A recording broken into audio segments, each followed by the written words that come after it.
If you're a person living with disability here in Kenya, please note that you qualify for tax exemption.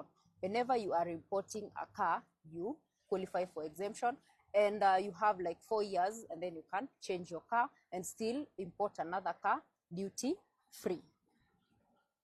But there are some requirements that are needed. Number one, you need to belong to a national body of people living with disability. Also, you need to write to the custom informing them that you want to seek the exemption. And also, you need a recommendation letter from the organization of people living with disability. You know, at least a formality saying that they know you and all that. A recommendation in short form. And then also you need to have a medical report.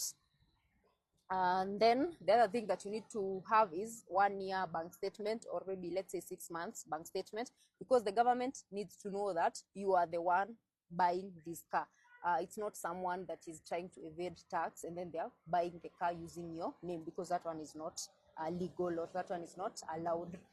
And then after that, you will require the importation document. At least that part we're going to facilitate, because the BN will be required export certificate and the QISJ, and of course an invoice. Those ones you're going to generate on your behalf.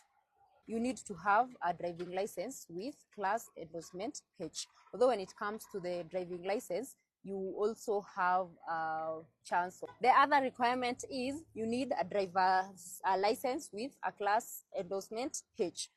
But you also have an option of assigning a driver to be driving you around.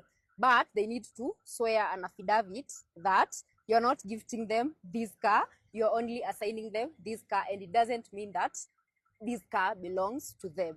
Once that is clear, then we are good to proceed. Also, they need to be over 18, and they also need to have a driver's license, or to be, you know, a qualified driver. The first step actually is for you to first go to KRA to seek the exemption. Once you get the exemption, now we import the car. Once the car lands at the port of Mombasa, you'll have to go for gadget fitting, depending on how able differently you are, because there is a formality where you need to do a gadget fitting in Mombasa at the presence of a verified KRA officer.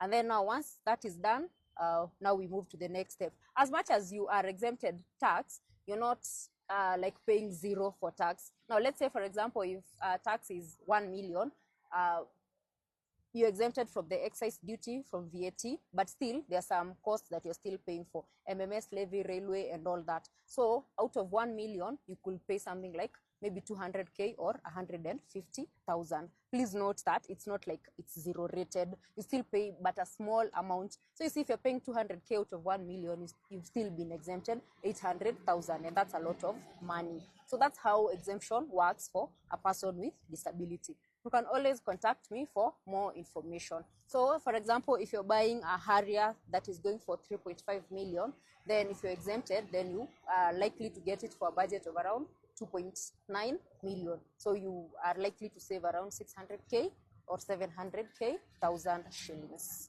So bye.